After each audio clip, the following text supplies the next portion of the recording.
Hello, and thank you for joining us. My name is Heather Quackenboss. I'm the Human Development and Relationships Educator at the University of Wisconsin-Madison Division of Extension here in La Crosse County. I'm very pleased to be working with La Crosse Public Library to provide some information on new and different things we might be trying or doing, or things that we've always wanted to learn and maybe needed just a little extra information on. I'll be providing some links at the end, so you can certainly go online and look at what we can do and how we want to do things a little bit differently.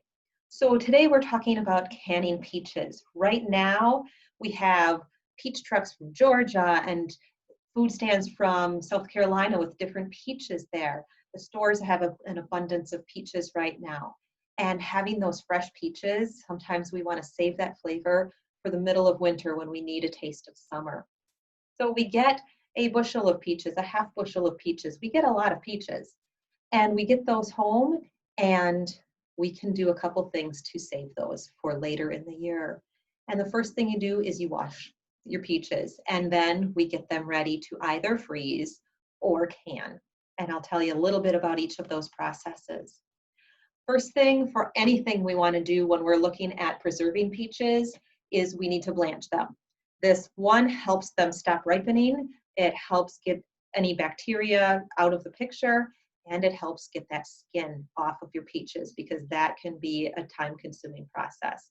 So I'm going to boil a pot of water, throw a few peaches in there, and then 30 seconds max, I'll take those out, put them in a cold water bath, 60 degrees or colder. Often I'll fill my sink with water, throw a bunch of ice cubes in because as peaches are a little bit warm when they go in, that water will heat up. So I try to make sure that stays pretty cold.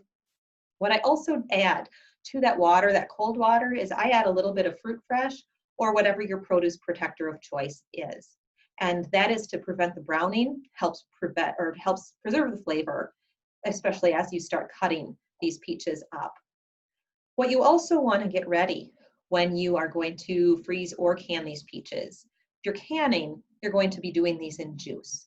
If you're freezing, we'll blanch them, cut them, and you can put them in freezer bags right away. When you can, you need some sort of syrup or juice. I like to use just 100% juice because it's not as much added sugar. I tend to use apple and white grape juice because it doesn't change the flavor too significantly like some juices might. Or you can do a light syrup with water and sugar, or a heavier syrup with water and sugar, and you can make that. What you do is you start that and make that boiling and very hot. So when you add that to the jars later, it's going to help you out. So you get that on your stove, start that cooking, start that getting ready. You also get your jars, washed, sterilized jars. You get some rings, you get some lids. Now in the store, when you buy the lids, those are good for one use. There are some different lids out there that can be reusable, and they are advertised as that. Jars that are the jar lids that you do get in the store, just fine at the grocery store or wherever you do get them, generally are a one-time use. The rings and jars you can reuse as long as they are clean. Then you start your peaches, you start the work, and you peel and slice however you feel comfortable doing that. I tend to use a paring knife, and I start by slicing it, and that skin, because those peaches are blanched, comes right off, and it comes off pretty nicely. And then you slice them. You can do halves, you can do quarters, you can do, I slice them in 8 pieces generally, or about 8 pieces sometimes. And then I put those in that bowl of water with that fruit fresh in it, because that's going to prevent them from browning. So I let them soak there until I fill that bowl up. And then of course, you need one other bowl for all of that gunk, those peach skins, the pits, anything else, any bruised parts you want to cut off of that peach, and they can be composted as well. So once you have that bowl full of peaches, you start packing them in jars. Now this is raw packing.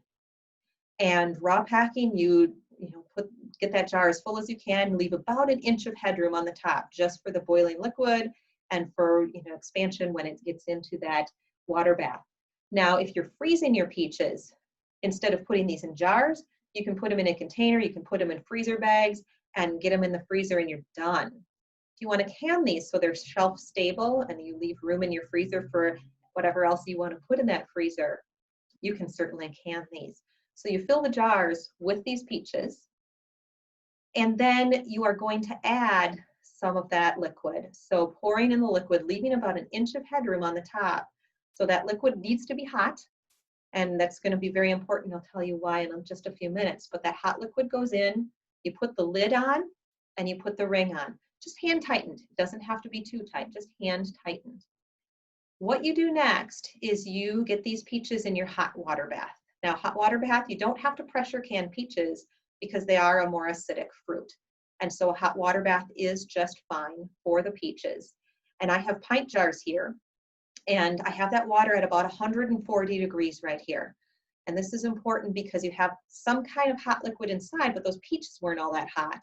If this water is boiling, that's going to cause a few problems later. So about 140 degrees, get those peaches set in there, and then you lower that basket down. So your water should be about an inch or two above your jars. Those jars have to be submerged when you do a hot water bath. So you submerge those jars, and then you bring that water up to boiling. You cover that, and that's when your timer starts. Once that's rolling boiling, pints take about 10 minutes, quarts are going to be at least 15. And you can check the times depending on your location, your elevation, with a link that I will show you at the end of this. So you let that sit, you let that boil and steam and simmer, or boil actually. And when you're done, you can bring those peaches right out because it's not a pressure canner. You don't have to worry about depressurizing. You want it to cool a little bit, you pull your basket up, you take your jar holder and bring them out, and you have some beautiful canned peaches here. Now, what you also want to do is you want to make sure that they did seal and that they don't pop up and down. If they do, put that in the fridge. You can still eat those probably within that week though, or within a few days. If it's sealed, that's not going to pop up and down. And then what you're going to want to do is label the year that is, because sometimes we put things on a shelf and we forget about them. And canned food, when you can your own food and preserve your own food, it's good for about a year. It's safe for a year. After that, safety is not guaranteed. And so you probably want to get rid of anything that's more than a year old to be safe. Now, as I alluded to earlier, sometimes what happens if we don't use hot enough liquid when we pour that into our peaches, if we put them into with something that's too hot, often you'll hear a crack and that jar breaks open and the bottom comes off. That's a thermal reaction because of just that temperature change, and you'll find floating peaches in your hot water bath. And after all of that work, there is not too much more sad than when you have floating peaches in your hot water bath.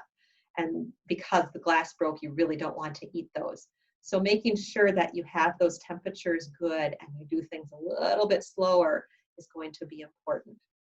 So you can put these peaches on your shelf or the ones in your freezer that will also be safe and good for a year. And if you have questions, if you have anything where you say, wait a minute, what was that next step? The National Center for Home Food Preservation is a marvelous site that tells you all kinds of different information about all kinds of different foods that you can, freeze, preserve, dry, do whatever you would like with most of them.